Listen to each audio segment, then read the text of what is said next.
The following footage was uploaded to the YouTube channel Mike Webster 69 in March of 2019.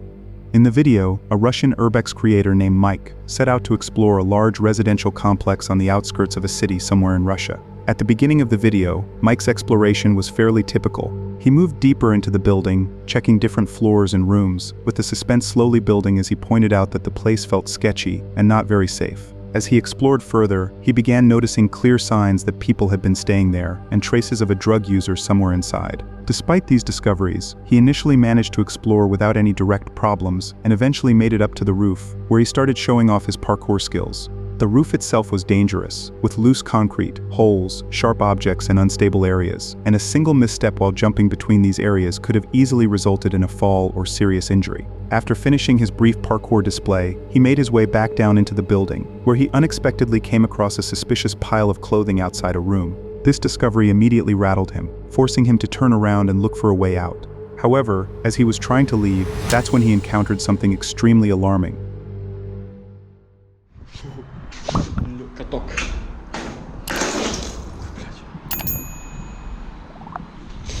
Ладно. Все. Уходить с этой загрузки. Ого.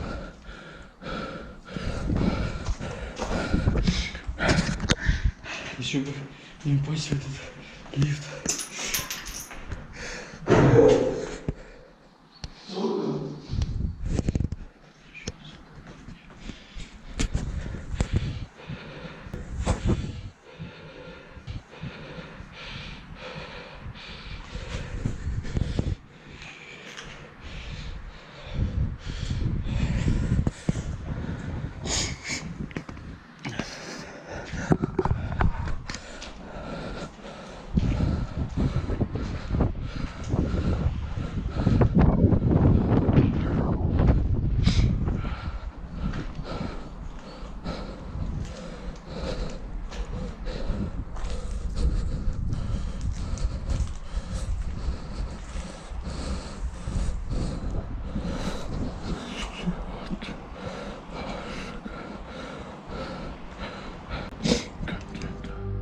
It's important to note that Mike was holding the stone as a warning shot to scare the man away and create distance, not to start a fight. In that moment, he was already on edge. He had seen the pile of clothes, heard strange noises, and realized there was a drug user inside the room. So he grabbed a stone, hoping that just showing he was ready to defend himself would be enough to keep the stranger at a distance.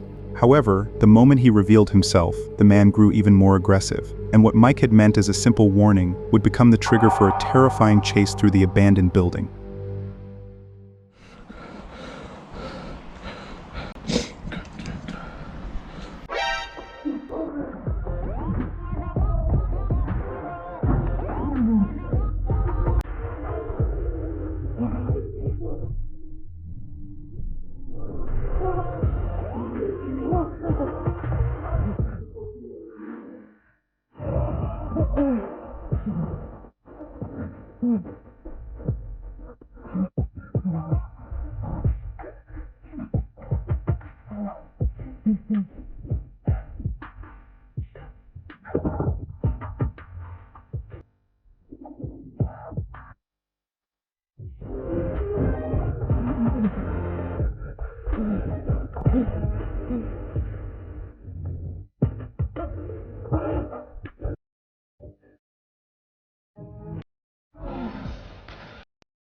After narrowly escaping the attacker, Mike couldn't help but think about just how fast the situation had spiraled out of control. He was out of breath, full of adrenaline, and trying to process how close things had come to going very wrong. He had gone there expecting a normal exploration, but it soon turned into a life-threatening encounter with someone who was completely unpredictable and clearly not in a normal state of mind. He wasn't there to start anything, but he unfortunately just found himself caught in the wrong place at the wrong time, and most importantly, with the wrong person.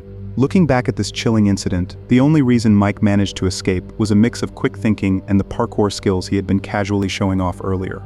The same agility that let him jump gaps and navigate the broken rooftop now helped him weave through debris, change directions fast, and put enough distance between himself and the attacker chasing him.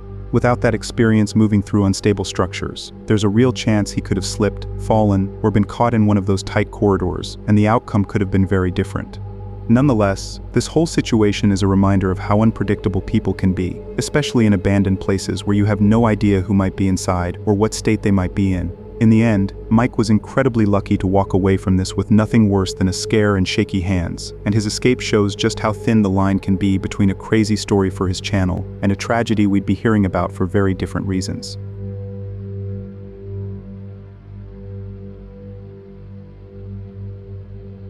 The following footage was uploaded to the YouTube channel Ponf Explorer in December of 2025. In the video, a Spanish urban explorer named Jordi set out to investigate a large abandoned house located somewhere in rural Spain. After parking on an empty road, he began walking the grounds, passing an overgrown garden, an empty pool, a neglected tennis court, and 2 discarded computer monitors outside, details that suggested the place was abandoned but had been used relatively recently. As he moved around the property, he spotted something in the distance that immediately grabbed his attention. When he got closer, he discovered what looked like an animal skull or mask hanging outside, which clearly rattled him and made him question whether to go into the house at all.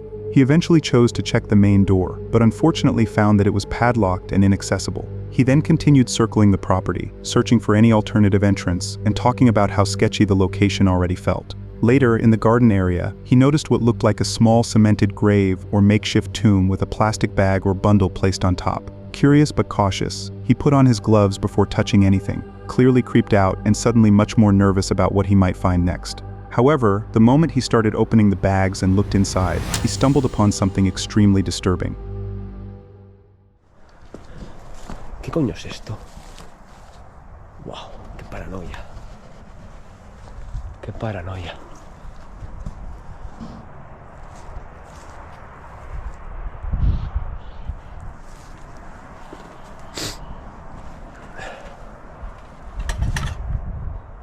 ¿Y esto? Cementerio. Un cementerio aquí. Wiki 5 del 2023. ¿Y en la bolsa qué hay? O sea, aquí hay algo enterrado. ¿Y esto qué es?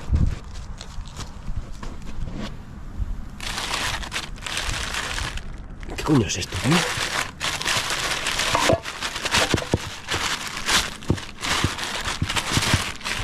¿Qué coño es esto, tío?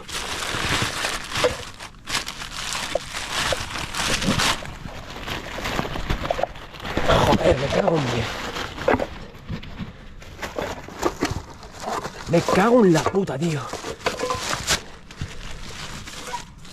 ¡Hostia puta! No me jodas.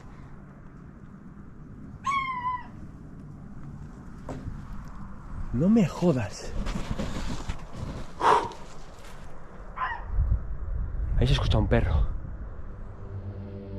As Jordi tried to process what he was looking at, he couldn't help but think the worst, swearing in shock and saying someone had definitely done this and buried the skull there.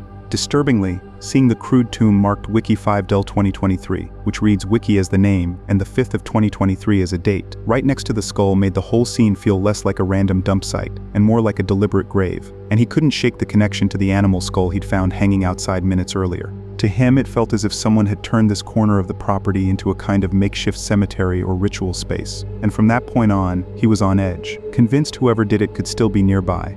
But despite being shaken, he decided to continue the exploration and found a way inside the house through a window rather than the locked front door. Once inside, things only got worse. He pointed out the general state of the place as worrying, with power illegally hooked up, some lights still working, and his own growing feeling that someone was definitely in the house.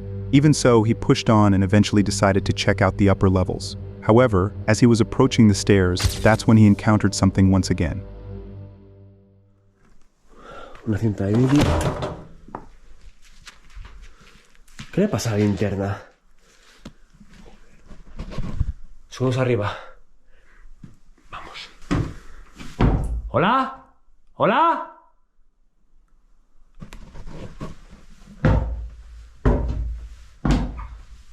¿Hola? ¿Hay alguien? El Papa.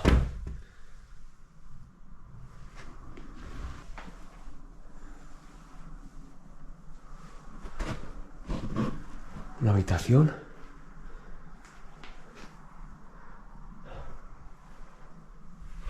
Otra habitación aquí. Un baño. Tabaco por aquí. Vale, un cuchillo aquí. Familia, estoy tenso, Estoy tenso porque este sitio no me gusta, no me gusta nada. Estoy temblando, no sé por qué,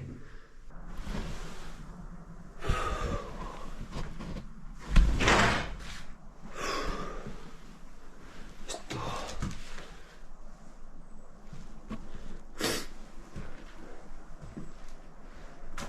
Bueno.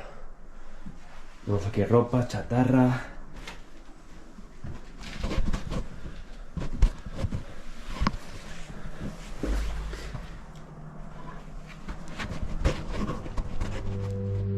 Even after moving up to the next floor, calling out, and carefully searching the rooms, Jordy never got a response and didn't find anyone who could have caused the noises.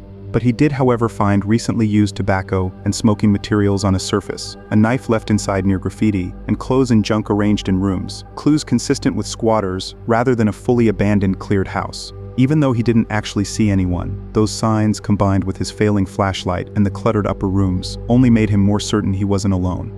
Still, he pushed on and kept investigating. He eventually reached the end of the hallway and found another staircase leading even higher, toward an attic or top floor. And despite how nervous he sounded, he decided to push on and go up. However, as soon as he began investigating that level, that's when he encountered something that sent him running out of the building. Vamos para arriba.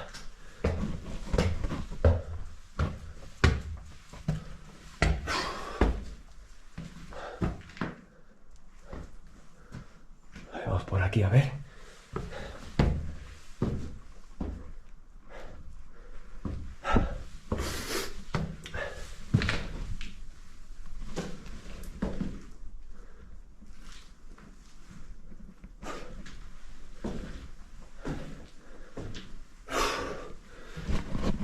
Hostia, tío, estoy nervioso.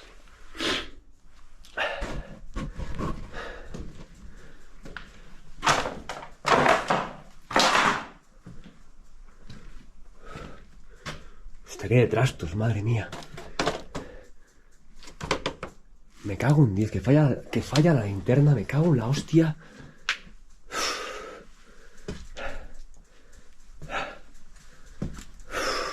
No, mira, tío, me cago en... ¡Me cago en su puta madre! ¡Hostia! ¡Hostia! ¡Ay! ¡Ay, ay! ¡Me cago en Dios!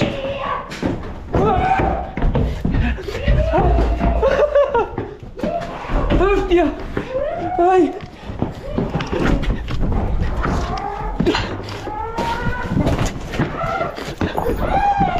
¡Cago en la puta madre! ¡Familia! ¡Os dejo!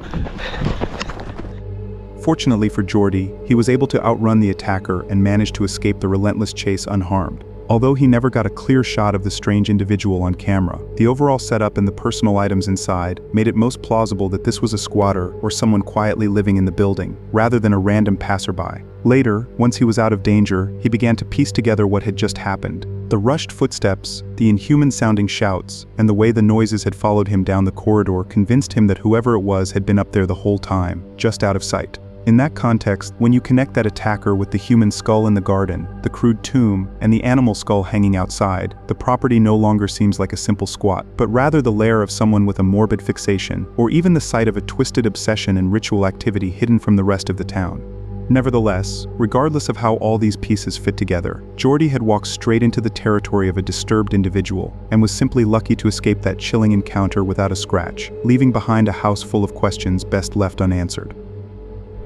If you've enjoyed the video so far, it would mean a lot if you considered subscribing. Over 95% of you watching haven't subscribed yet. Your support really helps the channel grow, and in return, I promise to keep bringing you guys the best quality content. Now let's get back to the video. The following footage was uploaded to the YouTube channel Proving Demons in July of 2019. In the video, Andrew, along with a few of his friends, set out to investigate the UK's Area 51, a tunnel system located beneath the city of Hull in East Yorkshire. This tunnel was carved out in the early 20th century as a world the public was never meant to see, an underground system quietly carrying high-voltage power and other vital lines beneath the city, hidden and off-limits like a secret facility, rather than a simple service tunnel. Over the years, it has been labeled the UK's Area 51, and stories of smuggling, wartime use, and buried civic projects have only deepened the city's chilling secret tunnel's reputation. At the start, the explorers tried the official route by going into the hotel and asking for access, but were refused and only told the tunnels were long and connected. Outside, Andrew found an old access grid, realized the tunnels were open, and chose to enter from there instead of waiting for permission. They then lifted the cover, climbed down a deep shaft, and followed a long passage beneath the river into the system, eventually reaching an active railway tunnel. However, as they were walking through that section, they suddenly heard eerie chanting and distant voices echoing through the darkness. What, leaves the tunnel? Yeah. No. You gotta go further. No. Okay, everyone watching, this is really weird, okay? Tunnels are fun and all, but it appears, it sounds like there's chanting, like weird, like demonic chanting almost. I don't know how to describe it. It's like, But I can hear like different voices. yeah, like, different inflections. I thought I heard a woman at one point. I can hear one distinct voice which is deeper than the rest, and then the rest of them are like different levels of voices. But I can hear them all, and they're getting louder. Come on. Well, guys, it looks like we're not the only sewer rats touring these tunnels tonight, so I guess we're gonna have to be a little extra careful. Andrew, honestly, what do you think that boat was? Mole people. More people. This place is riddled with mole people, obviously. They live underground and they steal our socks. You know what I think? I think like secret intelligence operations is a more plausible explanation than more people. I don't know, if this is Area 51, aliens and mole people, we go hand in hand. Let's have a look.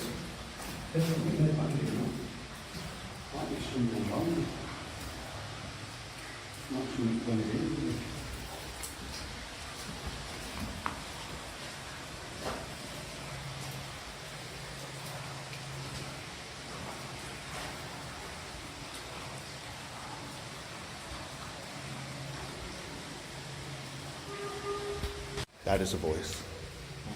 No, come here, come here. Hide. Turn off the light. It's below us. There's people down there. As Andrew moved to the edge and peered over the drop, they realized there were people down there, hidden in the darkness beneath them, but they still couldn't see what they were doing. Considering these factors, the group killed their lights, froze, and just listened as voices and metal clanks echoed directly below them. As they tried to make out who or what was down there, they finally noticed a line of slow-moving boats passing beneath them, carrying the people making the sounds.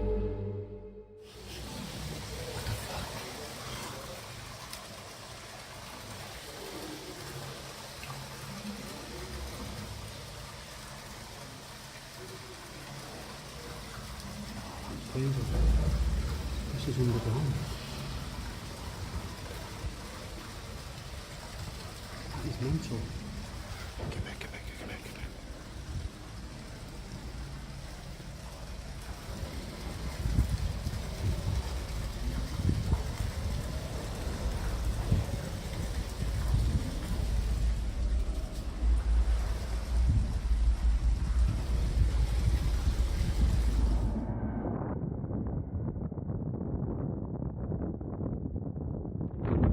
Stay back.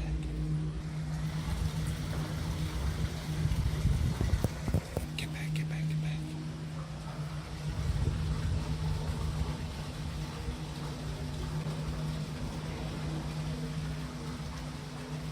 Just leave it. I think there might be workers, bro. I don't know what the hell that is, but there's this super long boat in these tunnels.